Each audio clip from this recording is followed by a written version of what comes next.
Muito boa noite, quero saudar a todos com a paz do nosso Senhor Jesus Cristo. É com muita alegria que mais uma vez estamos iniciando uma aula aqui pela TV FATEC. Eu sou o professor João e o tema dessa noite, o tema desse módulo é soteriologia. Nós estamos estudando sobre a salvação. E na aula de hoje, nós que estamos já estudando, desde as aulas passadas, sobre a morte de Cristo, na aula de hoje nós iremos estudar por quem Cristo morreu. Talvez você ache, puxa, eu sei por quem Cristo morreu. Cristo morreu por mim, morreu pela humanidade. Pois é, mas por termos inúmeras religiões, nós temos alguns pontos de vistas que divergem sobre por quem Cristo morreu. E é sobre esses tópicos, então, que nós vamos tirar as dúvidas e deixar claro, através da luz que a palavra de Deus tem a todos nós, por quem Cristo morreu. Então, antes de começarmos a aula dessa noite, eu queria convidá-lo a curvar a sua fronte aí onde você está, e para que fizéssemos uma oração pedindo a direção de Deus na aula dessa noite. Curve sua fronte, vamos orar. Deus e Pai, muito obrigado, Senhor, por mais uma vez estarmos aqui pela TV FATEC, iniciando mais uma aula de soteriologia. Que o Senhor dirija essa aula, Pai. Que o Senhor seja o nosso professor e que tudo venhamos aprender, venha da Tua inspiração, venha da Tua palavra. Senhor Deus, abençoe e dirija os nossos estudos, eu peço em nome de Jesus. Amém. Bom, queridos, por quem Cristo morreu? Eu queria que você desse atenção ao que nós iremos ver agora. Vamos adiante aí com as nossas imagens. Acho que se você clicar na setinha, vai ali embaixo, isso, aí. Ok. Muito bem. Como eu estava dizendo, né? Essa é uma pergunta vital por causa das inúmeras teorias defendidas pela igreja cristã. A teoria calvinista de uma expiação limitada ensina que Cristo morreu apenas pelos eleitos que ele escolhera previamente. Vejam, o calvinismo dá a ideia que uma vez salvo, sempre salvo. Quando as pessoas vivem nas teorias calvinistas, elas entendem que previamente elas foram escolhidas por Deus, não tomando assim uma decisão por estar ao lado de Cristo. Ou seja, ela não teve a opção de escolher estar ou não estar ao lado de Deus. Mas será que isso é verdade? Vamos adiante, vamos continuar analisando um pouquinho. Essa teoria é a teoria calvinista. Espera só acertar aqui o PowerPoint. Volta lá na setinha de você, aquele lugar embaixo aí. Isso. Mais um cliquezinho. Ok. Se você for na setinha também dá certo. Eu estou falando aqui, vocês estão me vendo conversar. Estou conversando com o menino aqui que está me ajudando, para que a gente possa ter a tela então aí, para que vocês tenham o ponto certo aí da aula. Vejam só. Calvino sustentou que um verdadeiro crente nunca pode perder a salvação.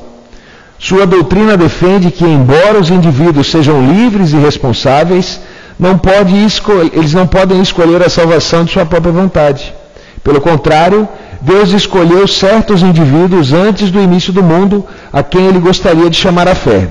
Segundo o calvinismo, uma vez que a fé não é algo que escolhemos ter, mas sim um trabalho que Deus realiza em si, ela não pode ser abandonada. Note que essa noção calvinista também nega o dom do livre-arbítrio. Queridos, o que Calvino apresenta, o que ele sustenta nessa teoria, é o seguinte, deixa eu tentar explicar para vocês. Você não escolheu ser salvo, você não escolheu a salvação para a sua vida. Ou seja, você não tomou a decisão de estar no reino de Deus e estar embaixo da graça. Simplesmente você foi um escolhido de Deus, sem que a sua vontade participasse dessa decisão.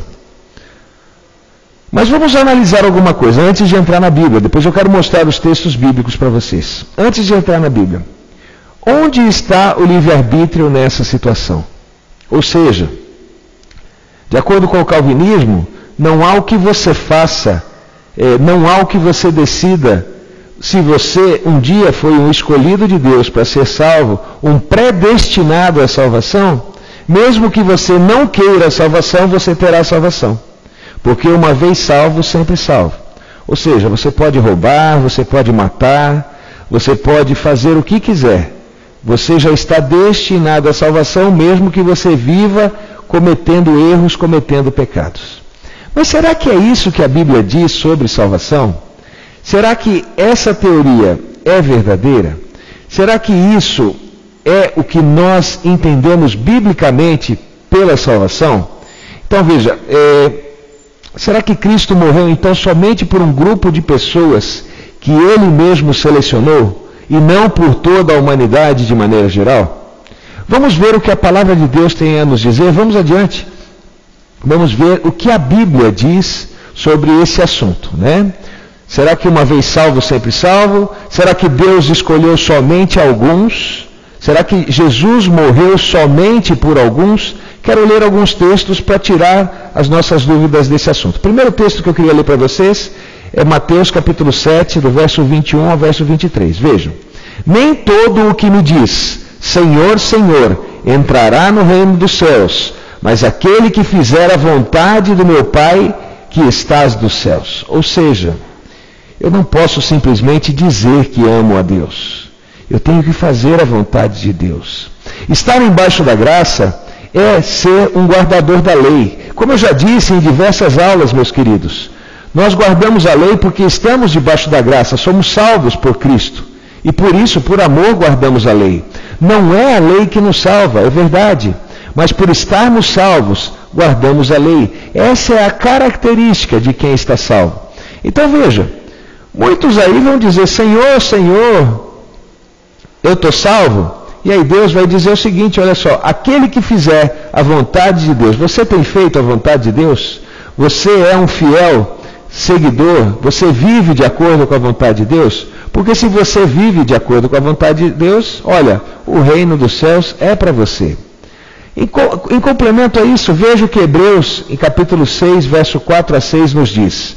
Ora, para aqueles que uma vez foram iluminados, provaram o dom celestial, tornaram-se participantes do Espírito Santo. Experimentaram a bondade da palavra de Deus e os poderes do que há de vir. Veja, pessoas que um dia conheceram o amor de Deus e a palavra de Deus. Só que veja, e caíram. É impossível que sejam reconduzidos ao arrependimento, pois para si mesmo estão crucificados de novo o Filho de Deus, sujeitando-o à desonra pública. Então veja, aqui o texto se refere a pessoas que um dia aceitaram a Deus, estavam salvos, porém, depois que estavam salvos, escolheram cair, escolheram o caminho do pecado, caíram, ou seja, perderam a salvação. Então, esse texto aqui, ele já derruba a questão de uma vez salvo, sempre salvo. Porque, veja, aqui fala de pessoas que provaram do dom celestial, tornaram-se participantes do Espírito Santo, experimentaram a bondade da palavra de Deus e os poderes que há de vir. Só que, veja, caíram. Então, como explicar que eles estiveram salvos e não estão mais de acordo com o calvinismo? Então, veja, o calvinismo, se nós olharmos, não tem a ver com o que diz a palavra de Deus. A palavra de Deus diz que a salvação é para aqueles que permanecerem fiéis até o fim. Veja só o que diz Mateus 24, do verso 12 ao verso 13. E por se multiplicar a iniquidade, o amor de muitos esfriará, mas aquele que perseverar até o fim, esse será salvo. Para quem é a salvação? Para quem perseverar até o fim. Então veja, tem que ter uma atitude humana, tem que ter o desejo de estar salvo.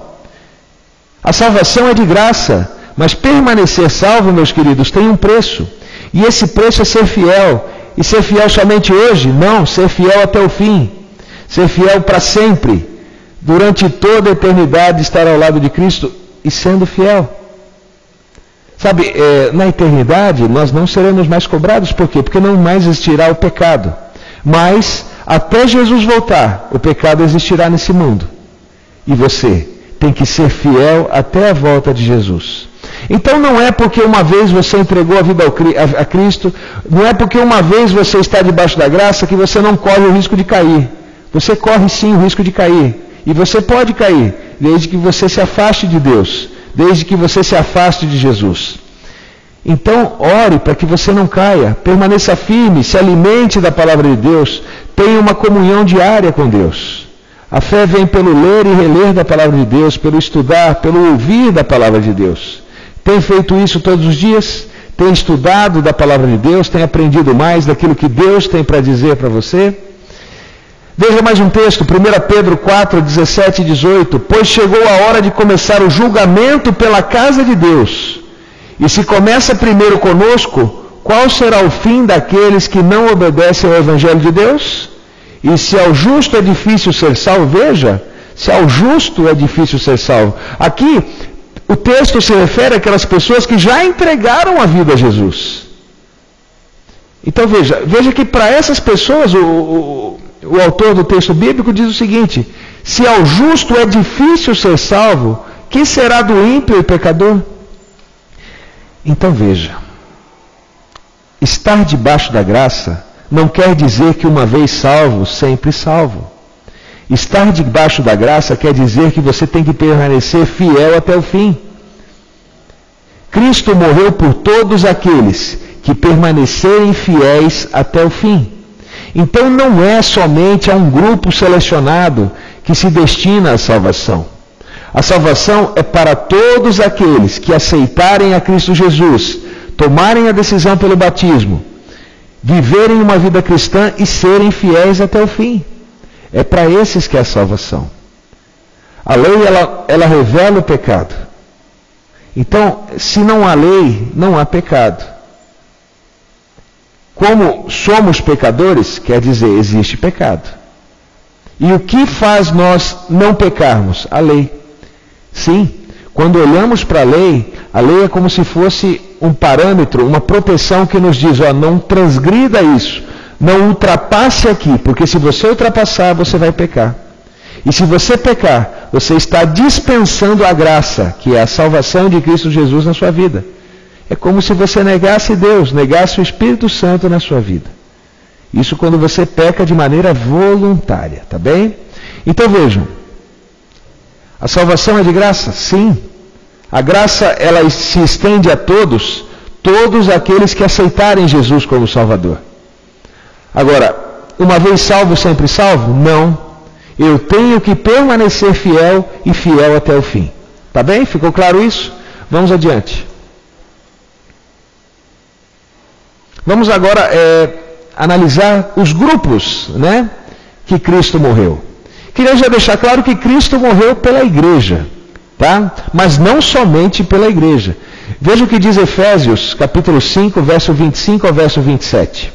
Vós, maridos, amai vossas mulheres, como também Cristo amou a igreja, e a si mesmo se entregou por ela, para santificar, purificando-a com a lavagem da água, pela palavra, para a apresentar a si mesmo igreja gloriosa, sem mácula, nem ruga, nem coisa semelhante, mas santa e irrepreensível.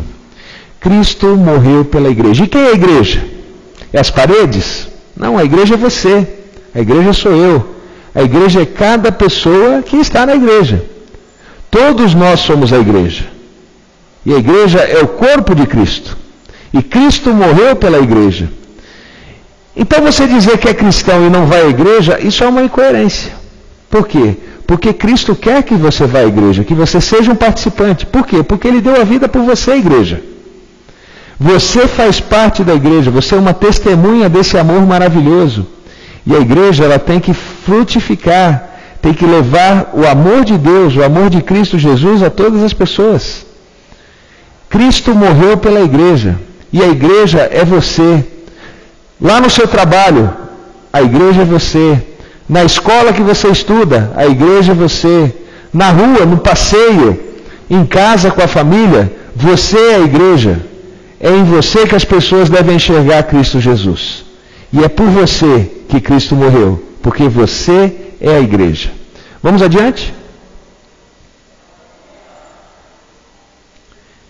Veja, alguns textos bíblicos, Assim como o Pai me conhece a mim, também eu conheço o Pai, e dou a minha vida pelas ovelhas.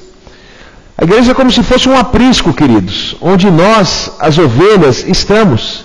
E nós temos um bom pastor que dá a vida por nós. Quando a maldade se aproxima, Cristo diz o seguinte: paguei com o meu sangue por todas essas ovelhas que aqui estão. Veja João 17, verso 6. Eu revelei teu nome àqueles que do mundo me deste. Eles eram teus. Tu deste a mim e eles têm guardado a tua palavra. E quem guarda a palavra de Deus? A igreja. Quem é fiel aos mandamentos de Deus? A igreja. E como eu já disse, quem é a igreja? Sou eu, é você, você é a igreja. Às vezes falamos assim, somos nós, mas pensa de maneira individual, você é a igreja de Deus. João 17, do verso 9 ao verso 11, eu rogo por eles quem é a igreja, não estou rogando pelo mundo, mas por aqueles que me deste, pois são os teus. Tudo que tenho é teu e tudo que tens é meu. Eu tenho sido glorificado por meio deles. Não ficarei mais no mundo, mas eles ainda estão no mundo, e eu vou para ti. Pai Santo, protege-os em teu nome, o nome que me deste, para que seja um, assim como somos um. Veja que Jesus foi aos céus e os apóstolos ficaram. Quem era a igreja? Os apóstolos. E o que os apóstolos fizeram? Levaram a igreja a outras pessoas que se tornaram igreja. Paulo se tornou igreja, Tiago se tornou igreja, o mundo se tornou igreja.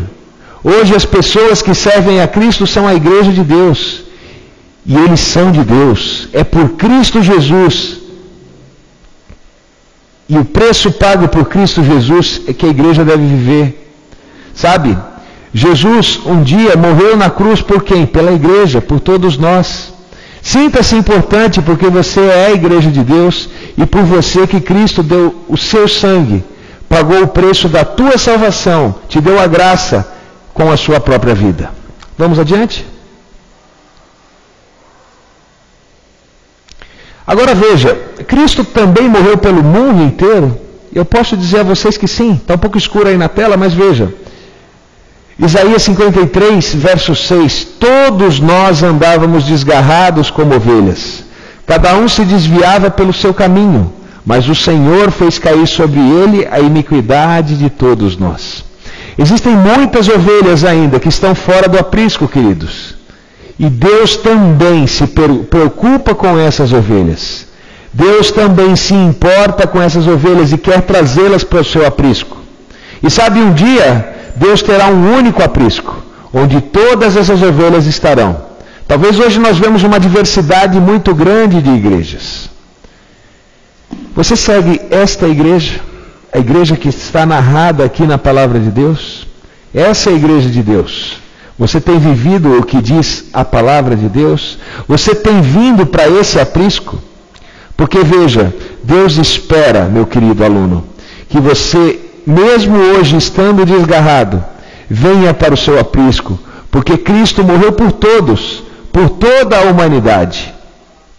Eu queria mostrar mais um verso, veja, vamos adiante.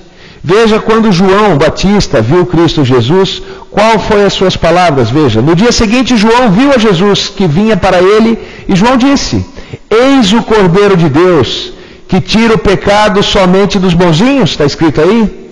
Que tira o pecado somente de um grupo selecionado? Não, que tira o pecado do mundo. A oportunidade da salvação é estendida a todo o mundo, meus queridos. Todos têm a oportunidade, mas todos vão se salvar? Nós já vamos ver já. Por quê? Porque mesmo tendo a oportunidade estendida a todos, existem pessoas que ainda preferem não pegar essa oportunidade, não estar ao lado de Cristo Jesus. Jesus estende a mão, mas existem muitas pessoas cruzando os braços, encolhendo a mão para Jesus e não pegando na mão de Cristo. Mas veja, a oportunidade de salvação, nas palavras de João, Cordeiro de Deus que tira o pecado de todo o mundo, do mundo todo. Então a salvação de Cristo Jesus, Cristo morreu por todos, meus queridos, tenha tranquilidade quanto a isso. Se você se acha o pior dos pecadores, se você se acha a pior das pessoas, Eu quero te dizer hoje, que se você se arrepender, se você confessar os seus pecados e entregar a vida a Jesus, Cristo morreu por você e você terá salvação. Nenhum dos seus pecados vai ser lembrado. Cristo vai fazer questão de esquecer todos os seus pecados. Isso não é maravilhoso? Pode pensar, talvez eu esteja falando agora, não sei, esse vídeo pode atingir várias pessoas. Esse vídeo vai para o YouTube e muitas pessoas abrem o vídeo. Agora imagine você, que talvez tenha feito grandes atrocidades, coisas muito ruins. Se você se arrepender disso, se você confessar os seus pecados e entregar a vida a Cristo Jesus e for batizado, eu quero dizer, Cristo morreu por você e a salvação se estende a você. Então não existe melhores e nem piores para Cristo Jesus. Toda a humanidade é estendida à salvação. Você consegue entender isso? Se o maníaco do parque, eu não sei quem lembra dele aí, aquele que matou várias moças no parque, acho que foi o Parque do Carmo, se eu não estou enganado, lá em São Paulo, no Parque do Ibirapuera. Várias pessoas morreram na mão dele, mas se ele tivesse um arrependimento verdadeiro e entregasse a vida a Jesus, teria salvação. E tantos outros assassinos, os mais antigos vão lembrar do crime da mala e outros crimes que nós tivemos no nosso país e em outros lugares, Osama, Saddam Hussein, qualquer pessoa que verdadeiramente se arrependesse, confessasse os pecados, eu quero dizer, Cristo morreu por todas as pessoas desse mundo. Todos aqueles que se arrependerem e entregarem a vida a Jesus. Até pelos muçulmanos? Sim. Eu tive há um tempo atrás, um senhor na minha igreja que era muçulmano. E ele conheceu Jesus e entregou a vida a Jesus. Cristo não morreu por ele? Claro que morreu por ele. E a salvação não se estende a ele? Claro que se estende a ele. Então você entende que Deus morreu por todo o mundo. Mas veja, nem todos aceitam Cristo como Salvador. Vamos adiante? Veja só 1 Timóteo capítulo 2, do verso 5 ao verso 6. Porque há só um Deus, e só um mediador entre Deus e os homens, Jesus Cristo homem, o qual deu a si mesmo em preço de redenção por todos, para servir de testemunho ao seu tempo.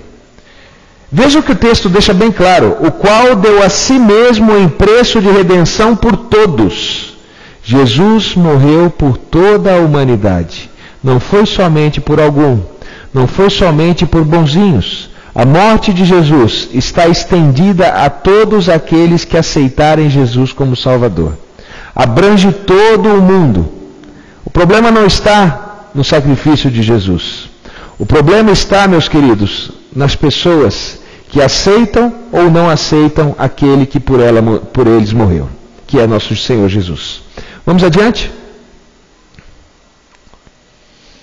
Veja 1 João 2,2. Ele é a propiciação pelos nossos pecados, não somente pelos nossos, mas também pelos pecados de todo o mundo. Então veja, não há base bíblica para acreditarmos que Deus morreu somente por um grupo seleto, que Ele mesmo pré-selecionou. Cristo morreu por toda a humanidade. A própria Bíblia é quem nos diz, e a Bíblia é a palavra de Deus. Não é somente por um grupo pré-selecionado, mas sim por toda a humanidade. Vamos adiante? Espera só um segundinho. Tivemos ali um detalhezinho, saiu da tela, mas já chega. Vamos aguardar um pouquinho. Mais um pouquinho. Mais um. Ok, no próximo. Mais uma. Aí. Muito bem. Vejam só, mais 2 versos bíblicos agora de Pedro. 2 Pedro 2, de 1 a 2, e depois vamos ler 21 e 22. Peguei os 2 trechos para que se completem, para que você entenda, para que fique bem didático a nossa compreensão. E também houve entre o povo falsos profetas, como entre vós haverá também falsos doutores, que introduzirão encobertamente heresias de perdição, e negarão o Senhor que os resgatou, trazendo sobre si mesmos repentina perdição. E muitos seguirão as suas dissoluções, pelos quais será blasfemado o caminho da verdade. Queridos, eu quero dizer um negócio para vocês. Qualquer um pode falar o que quiser. É igual escrever num papel. O papel aceita qualquer coisa. Mas será que o que as pessoas falam, o que as pessoas pregam por aí está de acordo com a palavra de Deus? É isso que você tem que se basear. Não acredite no João que está falando aqui para você. Acredite na palavra de Deus. Eu procuro nas minhas aulas, meus queridos, apresentar textos bíblicos para vocês, para que vocês tenham fundamentos bíblicos naquilo que nós temos estudado. Agora, teorias não bíblicas, palavras de homens, coisas que as pessoas dizem sem fundamento bíblico, será que dá para ter crédito isso aí? Será que dá para aceitar? Veja, a própria Bíblia previu que pessoas iriam introduzir na igreja doutrinas sem fundamentos, doutrinas que levariam as pessoas a cometer heresias. Olha só o que acontece aqui, o que diz aqui na continuação. Teria sido melhor que não tivessem conhecido o caminho da justiça, do que depois de terem conhecido, voltarem as costas para o santo mandamento que lhe foi transmitido. Confirma-se neles o que é verdadeiro provérbio: o cão voltou ao seu vômito, e ainda a porca lavada voltou a revolver-se na lama. Vamos entender o negócio. Aqui está falando de pessoas que um dia conheceram a palavra de Deus.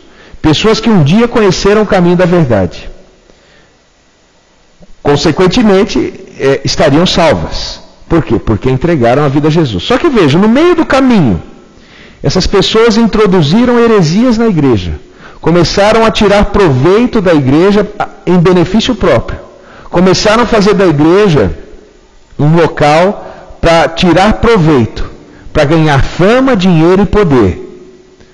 Talvez eu esteja falando agora e você esteja lembrando aí de alguma igreja, de alguém que é assim. Queridos, o texto é duro, mas veja, teria sido melhor que não tivessem conhecido o caminho da justiça. Por quê? Porque procuraram e acharam o caminho da perdição. O cão voltou ao seu vômito, a porca lavada voltou a estar na lama. Ou seja, pessoas que estavam salvas, o destino delas agora é a perdição. Mesmo estando na igreja, existem pessoas que, por colocarem o eu em primeiro lugar e não Deus, estão perdidas. Pessoas que se fazem de bonzinhos, e normalmente essas pessoas falam muito bem, pregam de maneira convincente, dizem coisas que são fáceis de enganar aquelas pessoas que são menos instruídas, mas eu quero dizer para vocês, elas estão indo para um caminho e levando muitos outros para um caminho de perdição. Então veja, esse texto também acaba nos confirmando o seguinte: para que eu permaneça salvo, eu tenho que ser fiel até o fim. E fiel à vontade de Deus, não à vontade de homens. Eu não posso pegar a igreja de Deus e fazer um instrumento para que eu manipule pessoas, para que eu tire proveito de maneira errada em cima das pessoas. E tem muita gente nesse mundo, queridos, pegando e se apoiando na fé e na fidelidade de muitos cristãos fiéis e sinceros, e se aproveitando disso para se enriquecer e para tirar proveito dessas situações. Fique de olhos bem abertos. E não seja você um pastor, não seja você um cristão assim. Porque veja, Deus sabe, Deus conhece cada cristão. E no juízo, Ele vai cobrar. Veja, lembra outro texto que diz assim: muitos profetizarão em meu nome, farão maravilhas em meu nome, curas, milagres. E Deus vai olhar para essas pessoas e vai dizer o seguinte: eu não vos conheço, aparta-te de mim. Deus está sendo duro? Não, Deus está sendo justo. Justo com aqueles que não foram fiéis até o final. Junto com aqueles que acharam que podia fazer o que bem entendessem da palavra de Deus e da vontade de Deus. Somos salvos pela graça, mas temos que ser fiéis até o fim. A salvação é de graça, mas permanecer salvo tem um preço, e esse preço é a fidelidade. Vamos adiante.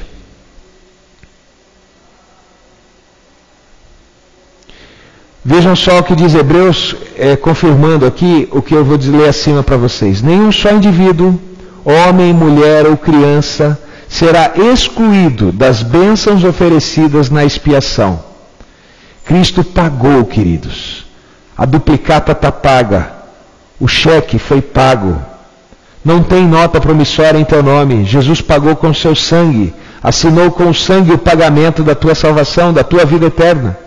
Veja só, Hebreus 2:9. Vemos todavia aquele que por um pouco foi feito menor do que os anjos, Jesus, coroado de honra e glória por ter sofrido a morte, para que pela graça de Deus, em favor de todos, experimentasse a morte.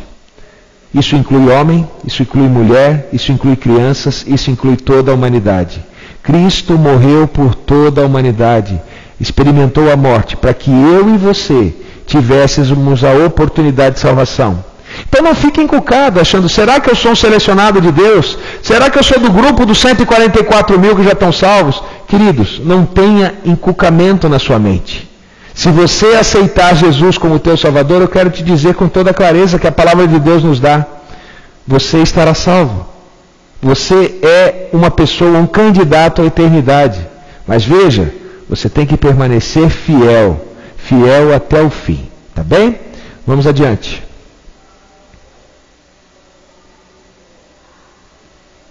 Se Cristo morreu por todos, essa é uma pergunta aí que talvez tenha surgido na sua mente. Por que todos não são salvos? Por que existem pessoas que vão se perder?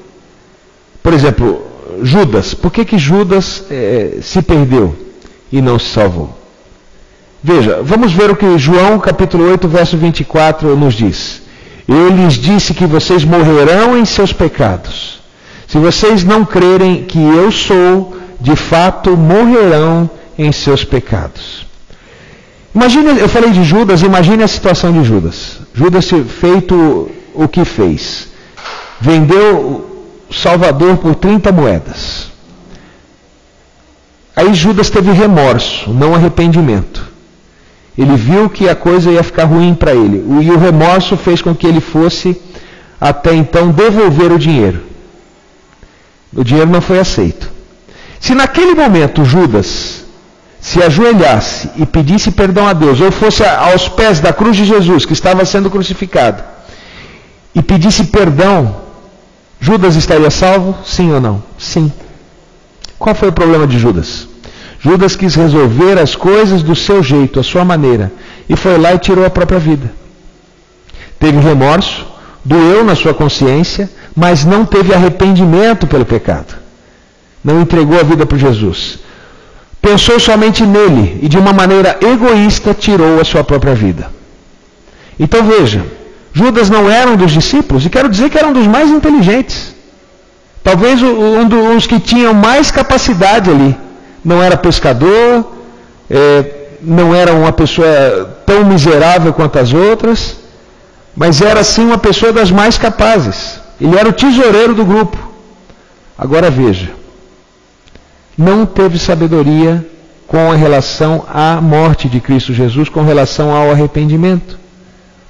Preferiu dar ele mesmo o cabo à própria vida, ou seja, se afundou nos seus pecados. Hoje as pessoas se acham tão pecadoras, mas tão pecadoras, que acham que a graça de Cristo Jesus não está estendida até elas. Eu li um livro chamado Caminho a Cristo, e nesse livro há um comentário que há 4 coisas que podem derrubar o ser humano: as tentações, as provações, os pecados dos outros e os próprios pecados. As provações, as pessoas às vezes não resistem à provação que aparece na vida dela. E ela, por não resistir, prefere entregar a vida ao pecado e fala, não dá para ser cristão. Eu não suporto essa prova, então eu cedo. Eu deixo de ser fiel porque eu não consigo suportar a provação. E aí ela cai. Deixou de ser fiel por causa de uma provação. Tentação. Às vezes a tentação é forte, às vezes tem pessoas que são tentadas pela bebida, outros por mulheres, outros por dinheiro, e a tentação também leva a pessoa a pecar, leva a pessoa também a abandonar o Salvador, que é Cristo Jesus. Os pecados dos outros. Às vezes a pessoa também olha e vê o mundo cheio de pessoas pecadoras, vai na igreja e fala, poxa, essa igreja aqui só tem pecadores, e é assim mesmo. Só que ela se escandaliza todo, que você fala, não tem jeito mesmo. Não dá para estar ao lado de Cristo Jesus, porque olha só como está todo mundo. Está todo mundo fazendo tudo errado, e isso também faz a pessoa cair.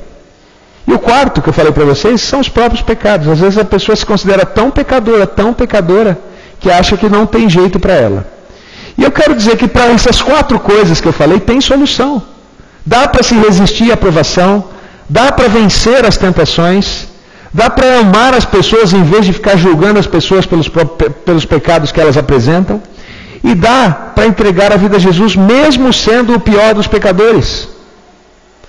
O problema é que as pessoas acabam se enterrando. Veja, novamente eu vou ler o texto. Eu lhes disse que vocês morrerão em seus pecados. Se vocês não crerem que eu sou, que eu posso lhe libertar, de fato morrerão em seus pecados. Está na hora de darmos uma chance para Jesus, meus queridos. E quando que é essa hora? É agora. É aceitar que Jesus morreu por todos nós. E Ele nos deu a salvação. Vamos adiante? Então veja, esse pensamento de William Evans é bem claro aqui, para que fique claro então. A expiação é suficiente para todos. Ou seja, Jesus morreu por todos.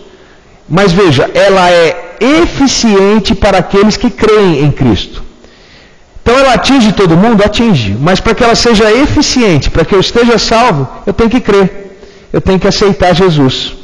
A expiação propriamente dita, à medida que coloca a base para o trato redentor de Deus com os homens, é ilimitada. Ou veja, a expiação atinge a todos, mas vejam só, a aplicação da expiação é limitada.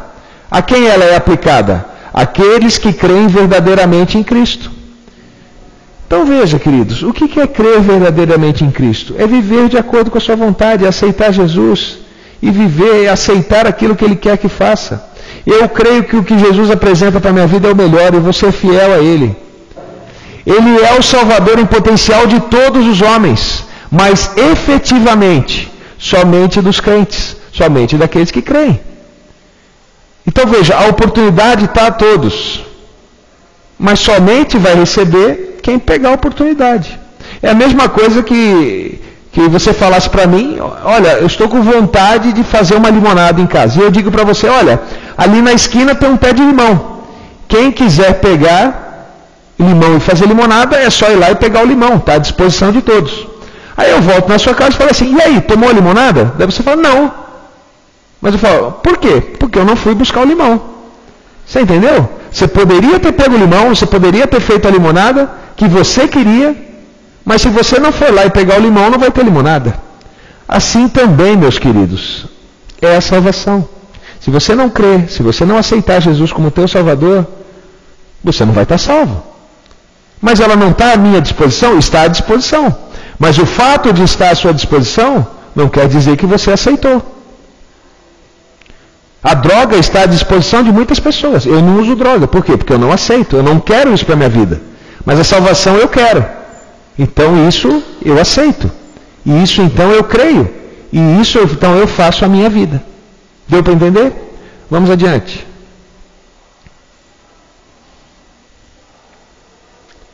Será que Cristo morreu pelas crianças? Talvez você pense, puxa, você falou que quem crer e for batizado será salvo. Mas e aquela criancinha, né, que não teve tempo de ser batizada? Por exemplo, ela viveu 1 ano, 2 anos, 3 anos e por uma infelicidade, por uma doença, por um acidente ela morreu. Será que Cristo morreu também por essas crianças? Vamos ler alguns textos bíblicos e entender o assunto, tá bem? Atos 17, verso 30. Mas Deus, não tendo em conta os tempos da ignorância, anuncia agora a todos os homens e que em todo lugar se arrependam. A criança não tem condições de decidir o que é certo e o que é errado, principalmente com a vida cristã. Ela ainda não tem condições de discernir quem é o Salvador. Você tem que ensinar a criança. Junto com ela, mostrar para ela o que é certo. Por exemplo, eu tenho uma filha que com 9 anos tomou a decisão de ser batizada. E ela se batizou com 9 anos. Mas com 9 anos a minha filha já tinha estudado grande parte da Bíblia através de estudos bíblicos. A minha filha já sabia e já sabe quem é o Salvador dela, que é Cristo Jesus. Minha filha já conhece as doutrinas da igreja. Minha filha estava pronta para dizer sim para Jesus. Agora, existem crianças que ainda não estão nesse estágio. Mas qual é a obrigação de todo o pai e de toda a mãe? Desde quando a esposa fica sabendo que está grávida e comunica isso ao esposo, é daí que deve começar a educação do filho. Mas na barriga, nas suas orações, no preparo, nas musiquinhas que você canta para a barriga da esposa. Ali você já está mostrando para essa criança quem é Deus. Quando a criança nasce, você já começa a fazer junto com ela o culto familiar. Aliás, você tem feito na sua casa o culto familiar? Todas as noites você tem culto na sua casa? Você e sua família oram, leem uma porção da Bíblia, meditam, cantam juntos? Se não fazem, deveriam fazer. João, eu nem sei o que é culto familiar. Culto familiar é um tempo diário que você toma no seu lar, para junto com a tua família, ter um tempinho para Deus. Isso deve ser feito todos os dias. Os filhos que participam do culto familiar vão estar mais firmes na igreja, vão estar mais longe daquilo que é mal e vão ser mais fáceis de entender quem é o Salvador na vida delas. A minha igreja tem um programa que vai desde as crianças até a fase adulta. Então, por exemplo, na igreja que eu frequento, tem lá a classe do hall do berço, depois tem a classe do jardim da infância, depois tem a classe de primários, depois vem uma classe de juvenis, adolescentes, jovens, para que seja construído a educação das crianças. Mas veja, essa educação ela não pode ser construída somente lá na igreja. Lá em casa, nós é que somos os pais, é que somos os primeiros educadores dos nossos filhos. Tem você estudado a Bíblia com seu filho? Ou tem dito somente para ele, você tem que ler a Bíblia, você tem que ir na igreja, e você não faz nada disso? Está errado, viu, meu querido, minha querida? Temos que juntos estudar a palavra de Deus com os nossos filhos. Então veja, Deus não leva em conta o tempo de ignorância, mas Deus cobra de nós que nós ensinemos os nossos filhos para que eles estejam preparados. Vamos adiante. Vamos construir então um pensamento aqui sobre as crianças. Veja 1 Coríntios 13:11. Quando eu era menino, falava como menino, sentia como menino, discorria como menino, mas logo que cheguei a ser homem, acabei com as coisas de menino. Então não cobre de uma criança coisas de adulto. Às vezes a gente que é antigo de igreja, né? Fica cobrando de uma criança que ela soubesse igual a gente sabe. Tem o conhecimento, que tem a prática com a Bíblia, tem a instrução bíblica da maneira que a gente tem. Queridos, eles são crianças. Mesmo que eles aceitem a Jesus, mesmo que eles vão conhecendo a Jesus, eles ainda são crianças. E se tem uma pessoa que sabe se eles estão sendo sinceros ou não, se eles creem em Deus ou não, esse alguém é Deus. Então Deus tem a certeza e a sabedoria que se aquela criança tivesse a oportunidade, ela aceitaria Jesus ou não. Então Jesus morreu sim, também pelas crianças. E a salvação também é estendida a todas as crianças, mesmo ainda elas não tendo passado pelo batismo. Tá bem? Vamos adiante? Olha só mais um texto bíblico. 1 Coríntios 14:20. Irmãos, não sejais como meninos no entendimento, mas sede meninos na malícia e adultos no entendimento. Veja que as crianças não têm o entendimento, mas são mais puras que muitos homens. Veja Jesus, e nós já vamos ver os textos agora. Jesus estava sentado e disse: vinde a mim, todos os pequeninos, todas as crianças, porque é deles o reino dos céus. Quer ver? Vamos adiante. Vou apresentar os textos para vocês que falam sobre isso. Ainda não é esse, né? Ainda tem mais esse antes. Veja só. Educa a criança no caminho em que deve andar, e até quando envelhecer não se desviar dele. Agora, deu para entender que aí não está o caminho que deve andar, está no caminho. Isso quer dizer que você tem que estar junto. Isso quer dizer que você, junto com as crianças, devem estar no caminho, aprendendo sobre o caminho, mostrando o caminho, educando no caminho. E vai valer a pena? Vai. Quando ela for mais velha, ela vai lembrar daquilo que aprendeu da sua boca, sobre o Deus maravilhoso que saiu das suas palavras, os ensinamentos. Meus queridos, ensine a criança no caminho, esteja junto com ela. Não fique só cobrando, julgando, falando o que tem que fazer se você não faz nada. Você tem que ser o maior exemplo de cristão para os seus filhos, tá bem? Vamos adiante? Agora sim, os textos, né? Veja só. A graça de Deus cobre as crianças até que cheguem à idade da razão ou responsabilidade moral. Vai chegar um ponto que a criança vai ter condições de tomar uma decisão. Enquanto isso, ela está debaixo da graça. Enquanto isso, nós até podemos dizer que para a criança, né, a graça é de graça. Mas se ela tiver condição de tomar decisão, aí a história muda. Então veja, ela está coberta pela graça até que chegue à idade da razão ou responsabilidade moral. Veja só o que diz Jesus aí nos 3 evangelhos. Lucas 18, verso 16.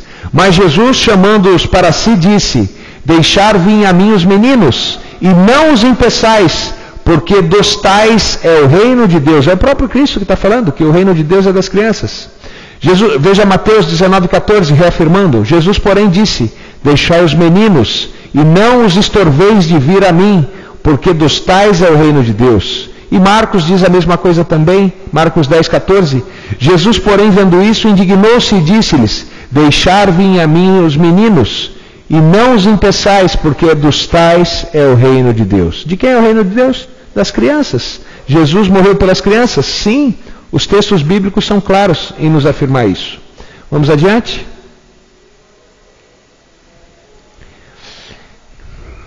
Queridos, quero deixar claro a vocês que Cristo morreu por toda a humanidade. Mais uma vez eu digo isso. Por quê? Porque talvez alguém bata na sua porta e diga o contrário. Talvez alguém diga a você que somente um grupo selecionado é quem será salvo e Cristo só morreu por esse grupo. Talvez alguém diga, como os calvinistas dizem, que somente aqueles predestinados à salvação é que terão a salvação. Mas eu quero mais uma vez afirmar a você: a salvação está à disposição de todos. Todos aqueles que aceitarem Jesus como Salvador, esses terão a salvação. Você tem aceitado Jesus na sua vida? Então entenda, Cristo morreu por você. Agora tem uma cobrança: permaneça fiel até o fim, porque aí sim você terá o reino de Deus. Se você tiver alguma dúvida sobre a aula dessa noite, você pode mandar um e-mail para alunoead@fatec.com.br, aos cuidados do professor João. Semana que vem nós falaremos sobre a ressurreição de Cristo. O tema da nossa aula será a ressurreição, tão importante quanto a morte, que nós estudamos nessas 3 aulas. Se Cristo não tivesse morrido por todos nós, nós não teríamos a salvação. Vocês verão que também foi de extrema importância que Cristo ressuscitou. Isso também faz parte do plano de salvação que se estende a todos nós. Tendo alguma dúvida então, alunoead@fatec.com.br, aos cuidados do professor João.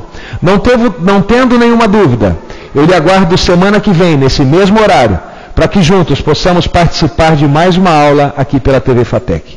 Fique com a paz do nosso Senhor e uma boa noite para você.